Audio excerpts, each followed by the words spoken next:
예, 한 주간 잘 지내셨습니까?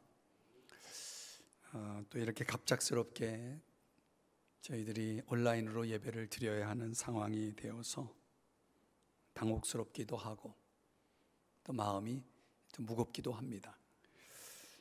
그래도 오늘 우리가 또 하나님을 향하여 예배하는 시간, 저와 여러분들에게 하나님께서 오늘 이 시간 무엇을 말씀하시는지 여러분 집에서 예배 드리면서 집중해 주시고 또 하나님의 말씀에 귀를 열어주시고 마음을 열어주시기를 바랍니다. 예수께서 해답이시다라는 어느 길거리 광고 문구 아래쪽에 누군가가 그러면 질문이 무엇이냐 이렇게 써놓았습니다. 그렇죠. 질문이 없다면 답은 무의미할 수 있습니다. 우리들은 어떤 질문을 갖고 있습니까? 신앙인들이 가장 많이 묻는 질문이 있습니다. 나는 소중한가? 하나님께서 과연 나를 돌보시는가? 요즘 같으면 이런 질문들을 많이들 하고 있으리라고 봅니다. 자, 그렇다면 해답은 뭡니까? 예수님이 바로 이 질문에 대한 해답이 되십니다. 마태복음 1장 23절 말씀에 보면은 보라 처녀가 잉태하여 아들을 낳을 것이요 그의 이름은 임마누엘이라 하리라 하셨으니 이를 번역한즉 하나님이 우리와 함께 계시다 함이라. 예수님의 탄생에 대하여 전사의 예고, 그 선언이 바로 이것이죠. 그의 이름은 임마누엘이라 하리라. 여기 임마누엘이라는 이 단어에서 임이라고 하는 단어는 함께, 결합, 관계 이런 뜻이 있습니다.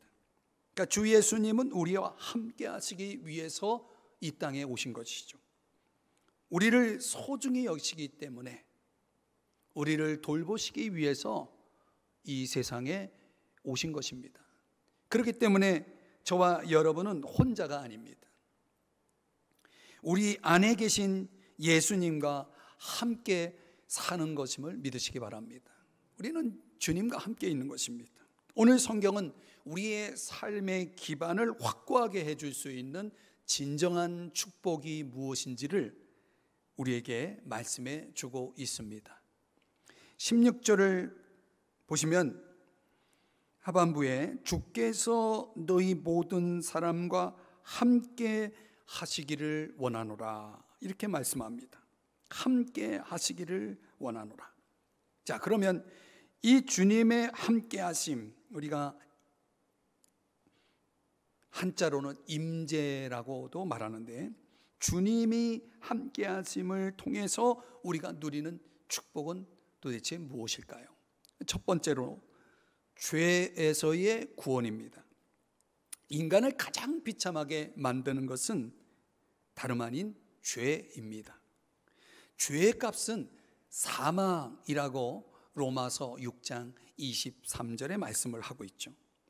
죄라는 것은 우리 인간을 영원한 저주와 멸망으로 이끄는 것입니다. 문제는 우리 인간이 스스로 이 문제를, 죄의 문제를 해결할 수 없다는 것입니다. 그래서 이 문제를 해결하기 위해서 예수님은 이 땅에 오신 것이죠. 마태복음 1장 21절의 말씀해 보니까 아들을 낳으리니 이름을 예수라 하라. 이는 그가 자기 백성을 그들의 죄에서 구원할 자이심이라 하니라. 여기서 구원이라는 것은 죄로부터의 자유를 의미합니다. 이 자유를 주시기 위해서 예수님은 우리를 대신하여 십자가에 죽으신 것입니다. 베드로전서 2장 24절 말씀해 보면 친히 나무에 달려 그 몸으로 우리 죄를 담당하셨으니 이렇게 말씀하죠. 그 십자가에 달리신 이유는 우리 죄를 담당하기 위함이다 라고 말씀을 하죠. 여러분, 예수님께서 나의 죄를 위해 십자가에서 죽으심을 믿으십니까? 그 믿음으로 예수님을 우리 마음에 모셔드릴 때 임마누엘의 축복은, 함께 하심의 축복은 시작되는 것입니다. 그리스도인이 된다라는 것은 무엇을 의미합니까? 메타노이아라는 단어가 있습니다. 마음의 변화를 경험했다는 의미가 되는데요, 이것을 우리는 회개라고도 말합니다. 우리가 주님이 우리 가운데 임재하시면, 주님이 우리 가운데 함께 하실 때, 그때 우리 마음속에 일어나는 특징이 뭐냐면 마음의 찔림을 받는 것입니다. 여러분, 종종 우리가 일상 속에서 내 마음에 찔림이라는 것이 있을 때, 그것은 주님이 우리와 함께 하시는 증거입니다. 이 마음의 찔림이라는 것은 다르게 말하면 죄를 깨닫는 것이죠. 나의 잘못됨을 깨닫는 것이죠. 이것을 영어로는 conviction이라고 하는 단어를 씁니다. 영적 각성이라는 뜻이죠. 이것을 통해서 우리는 내가 죄인이라는 사실을 깨닫게 됩니다. 내가 죽음을 면할 수 없다는 것을 깨닫게 되죠. 그래서 예수님을 나의 구주, 나의 주인으로 받아들이게 되는 것입니다.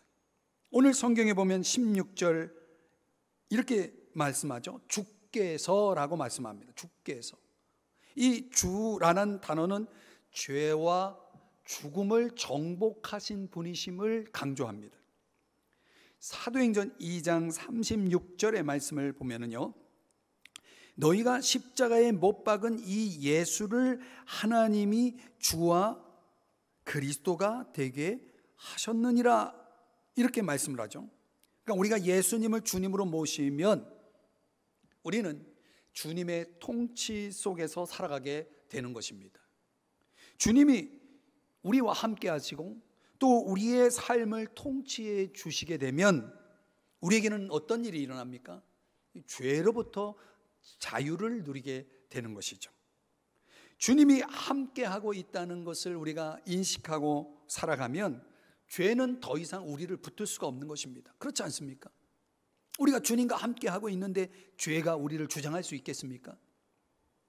누구든지 주님과 함께 있는 자는 죄를 범할 수가 없는 것입니다.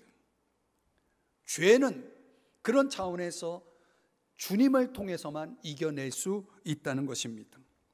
이처럼 우리와 함께 하시는 주님이 계속해서 우리를 어떻게 하시냐면 정화, purification이라고 하죠. 정화시켜 나가는 것이죠. 우리 속에 있어서 어떤 죄가 있다면 그 죄로부터 우리를 자유케 한다. 이것은 우리의 마음을, 우리 속을 깨끗하게 하는, 정화시키는 그런 작업을 한다는 의미가 되는 것입니다. 자, 한번 성경의 예를 한번 찾아보겠습니다. 여러분, 이 구약의 선지자 이사야는 성전에서 하나님 앞에 기도할 때에 주님이 그에게 임하십니다. 주님이 그에게 임하실 때 그에게 이런 고백이 나옵니다. 이사야 6장 5절의 말씀인데요, 화로다 나여 망하게 되었도다. 나는 입술이 부정한 사람입니다. 여러분, 입술이 부정하다는 것은 우리의 인격 전체가 부정하다는 그런 고백이기도 합니다. 주님이 임하시니까 이사야가 깨달은 게 바로 이것입니다. 자신이 부정한 사람이라는 걸 깨닫게 됩니다. 또 욥이라는 사람도 주님이 함께 하심을 보면서 그가 이런 고백을 하고 있어요. 욥기 42장 6절의 말씀인데, 이제는 눈으로 주를 배웠나이다. 그러므로 내가 스스로 거두어드리고 티끌같이 가운데에서 회개하나이다. 이렇게 고백을 했어요. 회개하나이다. 그러니까 주님이 임하신 사람들은, 주님의 그 임재를 경험하는 사람들은 어김없이 그들의 입에서 회개가 나오는 것이에요. 죄의 고백이 나오는 것입니다. 여러분, 베드로도, 신약의 베드로도 주님이 행하시는 능력을 보았을 때 그가 주님 앞에 엎드려서 이런 고백을 합니다. 주여 나를 떠나소서, 나는 죄인입니다. 이런 고백을 하는 것입니다. 주님이 우리에게 임하시면요, 내 안에 있는 죄성이 드러나는 것입니다. 깨달아지는 것입니다. 고백이 되어지는 것입니다. 한 성도의 이야기인데요, 이 사람은 평소에 자신의 아내를 항상 분노의 대상으로 생각했어요. 늘 아내를 보면서 불만이 가득하고 분노하는 것입니다. 그런데 어느 날 그에게 주님이 임재하셨습니다. 임하셨어요.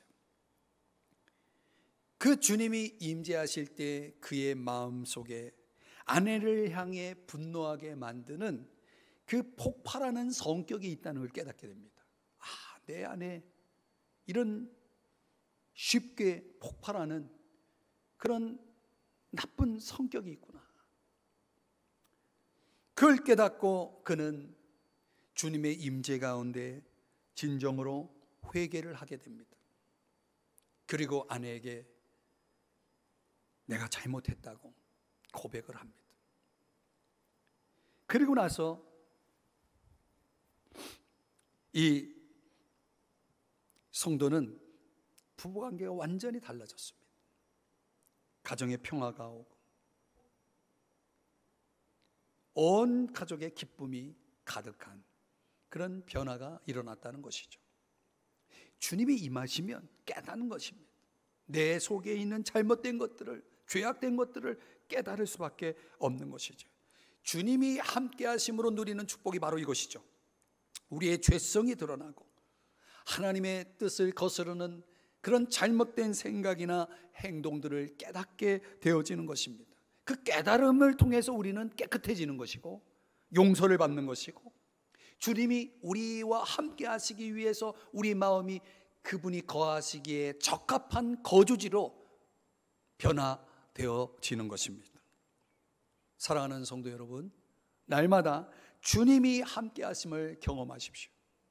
그래서 죄로부터의 구원, 정화의 축복을 누리시기를 주의 이름으로 축복합니다.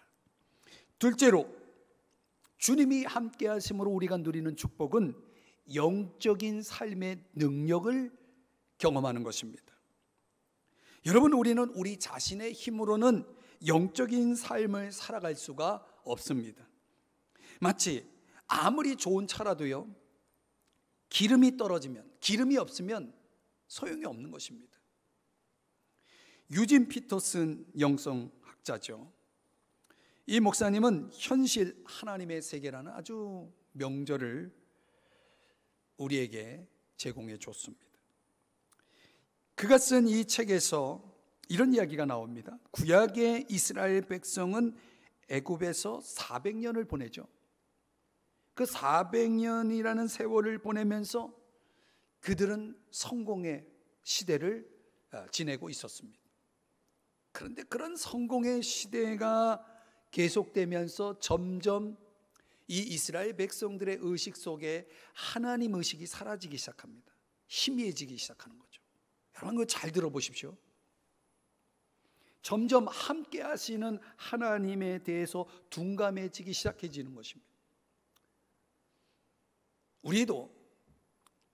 우리의 삶에도 그런 일들이 얼마든지 일어날 수 있는 거죠.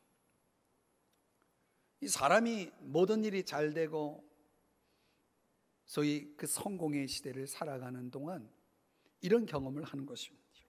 영적인 지각이 너무나 부족했고 결국은 이스라엘 백성들이 어디를 봐도 하나님이 안 계시는 것 같은 시간을 보내고 있었던 것이죠. 그러면서 그들이 두 가지를 깨닫게 됩니다. 하나는 하나님 없는 성공, 하나님 없는 부귀영화가 아무것도 아니라는 것을 깨닫습니다. 또 하나는 자신들의 욕망과 소원이 얼마나 부질없는 것인지를 깨닫게 됩니다.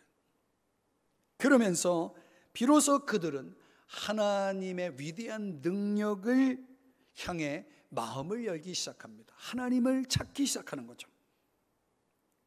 그들이 하나님을 찾을 때에 하나님의 세계, 즉 출애굽의 역사가 시작되는 것을 성경에서 보여준다는 거죠. 이게 유진 피터슨의 그 책에서 그런 내용을 소개하면서 결국은 우리의 마음이 하나님의 능력을 향해, 주님의 능력을 향해 열릴 때가 언제냐? 그런 걸 깨달을 때예요. 우리가 이 세상 살아가면서 추구하고 있는 성공이나 우리 안에 있는 그 욕망이 얼마나 부질없고 아무것도 아니라고 하는 것을 깨달을 때 비로소 우리는 그 주님의 능력을 향해 눈을 뜨는 경험을 하게 된다는 것이죠. 참 중요한 내용입니다. 로버트 멍어라는 사람이 쓴 내 마음의 그리스도의 집이라는 책이 있습니다. 거기에는 여러 방들을 소개하거든요. 그 방들은 우리의 삶의 다양한 영역들을, 우리 마음을 비유하기도 하지만 우리의 삶의 다양한 영역들을 의미합니다. 그 중에 어느 방은 우리의 작업실입니다.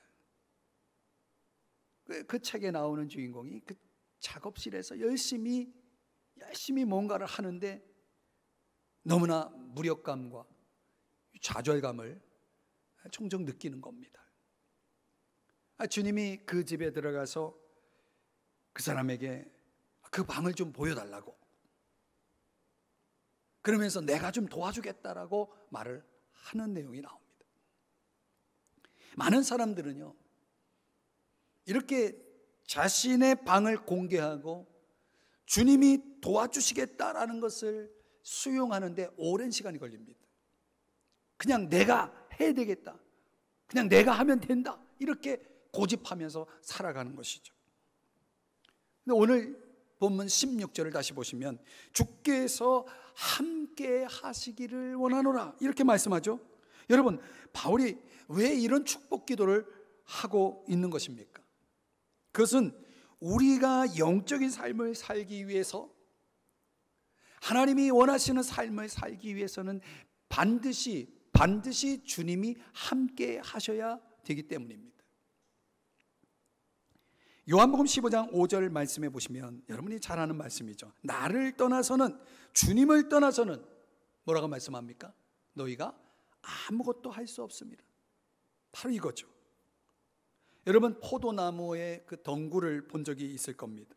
그 덩굴을 보면 그 가지가 어디에서 시작해서 어디가 또 끝인지 도무지 알 수가 없습니다. 덩굴과 가지는 아주 복잡하게 얽혀져 있죠. 그래서 서로 안에 거하고 있기 때문입니다.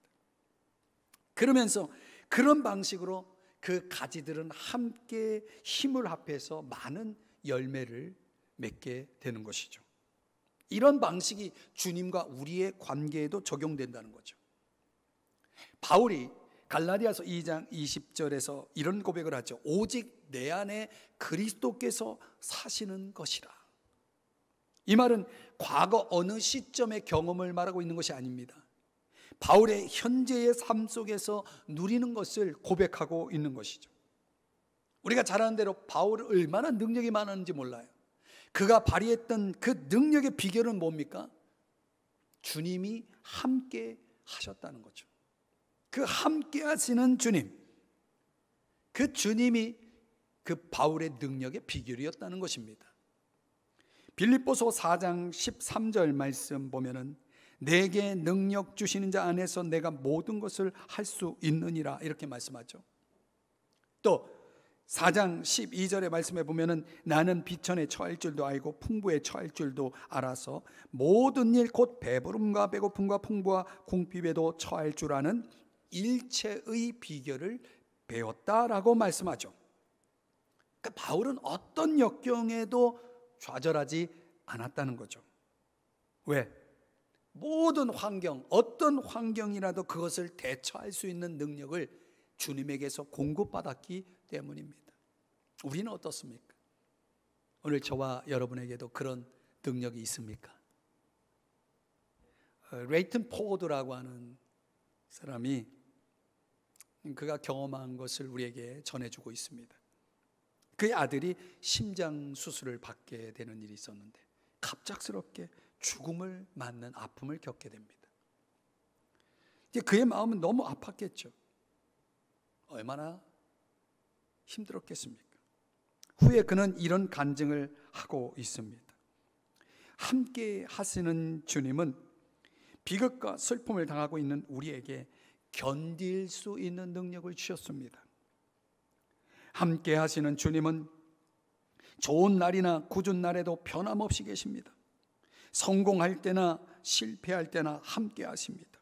번창할 때나 상처받을 때나 함께 하십니다. 우리가 처한 환경은 그분의 임재와 사랑의 지표가 아닙니다. 참 중요한 얘기죠. 우리가 처한 환경은 그분이 나와 함께 하심, 그분이 나를 사랑하심의 지표가 아닙니다 라고 말하죠. 그분의 함께 하심은 변덕스럽지 않습니다. 항상 일관되고 지속적입니다. 주님은 언제나 우리를 찾아오시며 함께 하십니다. 이런 간증입니다. 여러분은 일상 속에서 주님의 함께 하심을 경험하며 사는 수많은 신앙인들은 아주 의식적이고 또 지속적인 계속적인 교제 속에서 살아간다는 거죠. 이게 참 중요합니다. 여전히 그들에게도 약점이 있지만 그럼에도 그들은 세상에서 대단한 능력을 발휘하면서 살아가는 것을 볼 수 있습니다. 그 능력은 당연히 함께 하시는 주님이 주시는 것이죠. 어떤 환경 속에도 그들에게 주님이 주시는 능력이 있는 한 그들은 그것을 이겨내는 것입니다. 이런 고백을 우린 성경에서 봅니다. 고린도후서 4장 7절의 말씀인데요, 우리가 이 보배를 질그릇에 가졌으니, 바울의 고백입니다. 이는 심히 큰 능력은 누구에게요? 하나님께 있고 우리에게 있지 아니함을 알게 하려 함이라. 8절, 우리가 사방으로 우겨쌈을 당하여도, 이런 일이 많잖아요. 쌓이지 아니하며 답답한 일을 당하여도, 이런 일이 많죠. 낙심하지 아니하며. 9절, 박해를 받아도 버림받지 아니하며 거꾸로 뜨림을 당하여도 망하지 아니하고라고 말씀을 하는 거죠. 사랑하는 여러분, 이런 삶을 사시기를 축복합니다. 우리는 주님과 함께 할 때 그분의 모든 자원을 사용할 수가 있습니다. 우리는 그분 안에 있고 그분이 지니신 모든 자원은 모두 우리의 것이라는 거죠. 믿습니까? 우리가 날마다 함께 하시는 주님의 능력을 계속 자양분처럼 공급받는 가지로 살아가야 하는 것이죠.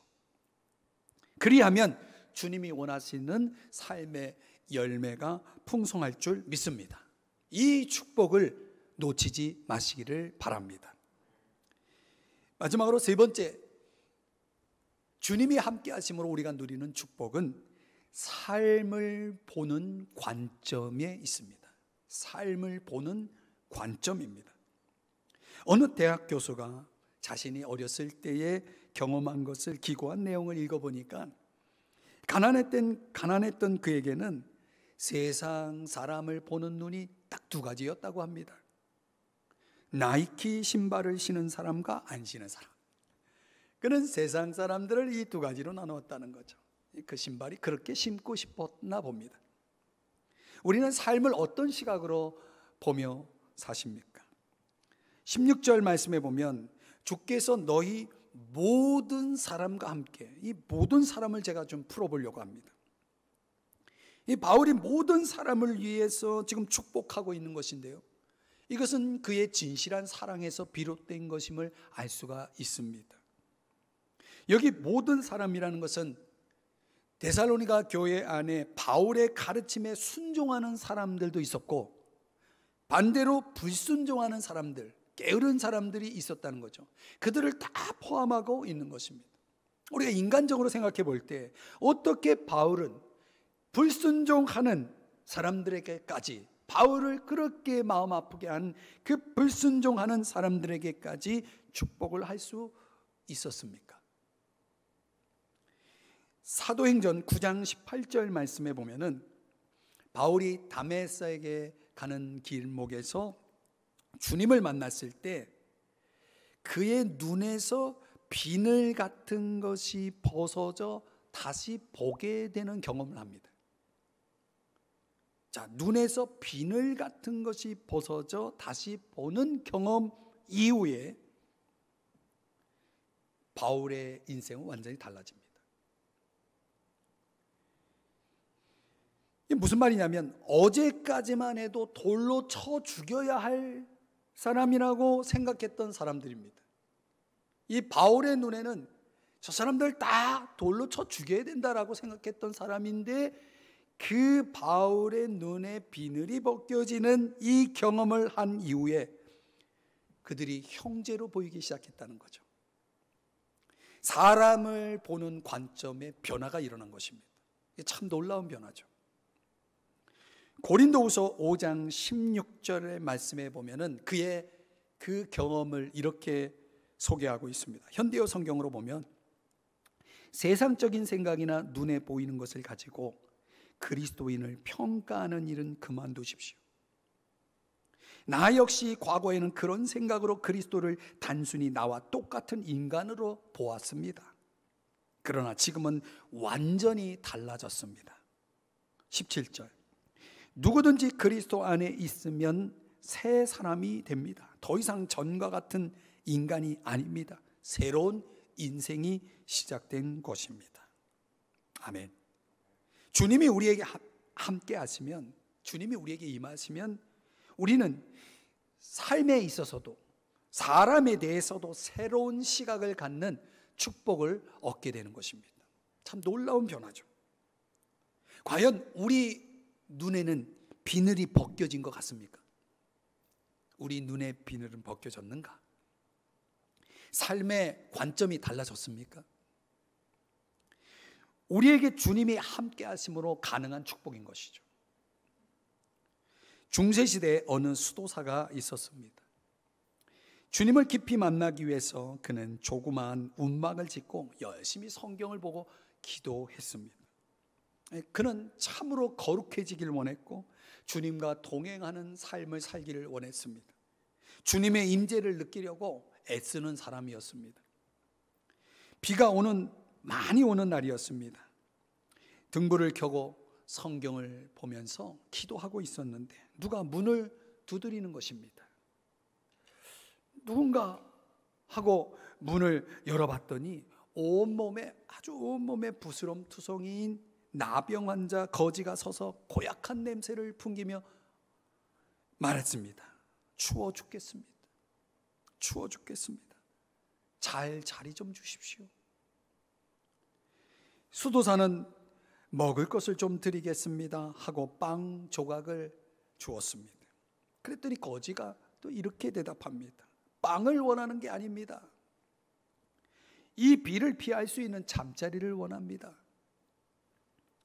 그러나 수도사는 도저히 이 거지를 들여보낼 수가 없었습니다. 그 냄새나는 그 참 보기 흉한 그 사람을 받아들일 수가 없었습니다. 문을 닫고 기도했습니다. 근데 거지가 계속 문을 두드리는 거예요. 수도사는 양심의 가책을 느끼기 시작합니다. 문을 열면서 이렇게 말했습니다. 당신이 들어와서 주무십시오. 나는 밖에서 잘 테니까. 그러자 거지는 또 이렇게 말했습니다. 그렇게 할 수 없습니다. 어떻게 주인을 내가 내쫓고 내가 방을 차지할 수 있습니까? 그렇게 할 수 없습니다. 밖에 있겠습니다. 그 밖에 있는 거예요. 수도사는 다시 문을 닫고 계속 기도를 합니다. 마음의 음성이 들려옵니다. 내가 주님의 임재를 경험하면서 거룩하게 살기를 원한다고. 이런 음성이 들려옵니다. 양심의 가책 때문에 도저히 견딜 수가 없었습니다. 수도사는 다시 문을 열었습니다. 들어오십시오. 나와 함께 잡시다. 그들은 한 이불 속에서 꼭 껴안고 그 추운 겨울에 잠을 청합니다. 그런데 그 오두막 집에는 향기가 가득 찼다는 것입니다. 아침에 보니 그 나병 환자는 없었습니다. 바로 그 사람이 예수님이었습니다. 사랑하는 여러분, 그 수도사의 눈에 보여진 나병 환자, 거지는 예수님이었다는 거죠. 골로새서 3장 23절의 말씀 여러분 아시죠? 무슨 일을 하든지 사람에게 하듯 하지 말고 주님께 하듯 성실하게 하십시오. 어떤 일에도 어떤 누구라도 주님을 보듯이 주님에게 하듯이 살라는 그런 말씀이죠. 24절에 보면 그리하면은 여러분은 주님에게 하늘의 축복을 상으로 받게 될 것을 기억하십시오. 여러분은 주님이신 그리스도를 섬기는 사람들입니다. 이렇게 말씀을 하고 있습니다. 우리가 믿음을 갖고 주님과 함께 살아가게 된다면요, 분명한 변화는 이것이죠. 우리 인생의 목적의 전환이 이루어지는 것입니다. 내가 왜 사는지, 무엇을 위해 사는지가 달라지는 것이죠. 바른 가치관을, 바른 세계관을 갖고 세상을 보게 되는 것입니다. 이제는 내 삶의 힘이란 욕심도 아닙니다. 질투나 시기도 아닙니다. 그것은 사랑입니다. 모든 것이 사랑으로 보이는 것이죠. 여러분이 눈으로 보는 사람들이 사랑스럽게 보이고 귀하게 보인다면, 그렇게 느껴진다면 그것은 분명 주님이 여러분과 함께하고 있는 것입니다. 니콜라 에르망이라는 사람이 있습니다. 우리에게는 로렌스 형제로 알려진 사람입니다. 그는 30년 전쟁에 참여했다가 심한 부상을 입고 다리에 장애를 얻게 됩니다. 삶의 굴곡 속에서 그는 수도사로 들어가 일상을 주님의 깊은 임재 속에서 살기로 결심을 합니다. 그는 이런 기도를 드렸다고 해요. 주님, 나는 온전히 당신의 것입니다. 온 마음을 다해 주님을 사랑합니다. 주님이 원하시는 대로 나를 빚어 주십시오. 주님의 형상을 담게 하십시오. 이 기도 이후에 그는 모든 일을 할 때마다 주님을 바라보려고, 주님을 사랑하려고, 주님의 함께하심을 구하려고 애를 썼습니다. 그는 주위에 있는 모든 사람들 향해, 주님을 향해 품고 있는 그의 사랑을, 그런 똑같은 사랑을 가지고 사람들을 대했습니다. 할 수 있는 한 어려운 사람들을 도우려고 애썼습니다. 문제가 있을 때는 위로해주고, 또 어떤 조언이 필요할 때는 또 아끼지 않았습니다. 다른 사람을 결코 해하는 일이 없었습니다. 하나님께로 인도할 수 있는 일이라면 사람들을 돕는 일을 마다하지 않았습니다. 그의 생의 마지막 순간에 그는 마음을 다해서 주님을 사랑하고 있었다고 합니다. 그러면서 그 마지막 순간 그의 입술에서 나온 고백을 들어보십시오. 오직 주님을 사랑하는 일만이 우리의 온전한 목표요, 우리가 영원히 해야 할 일입니다. 그 마지막까지 주님을 사랑하는 일을 하고 있었던 로렌스 형제의 고백입니다. 사랑하는 여러분, 우리 주님이 여러분과 함께하고 있습니다. 믿습니까? 여러분의 인생의 목적이 분명히 달라져 있을 것입니다. 모든 것, 모든 사람이 사랑으로 느껴지시나요? 그렇다면 그것은 주님이 함께 하심으로 여러분에게 주어진 축복임을 믿으시기 바랍니다. 말씀의 결론을 맺습니다. 나태준 님의 최고의 인생이란 시에 이런 내용이 있더라고요.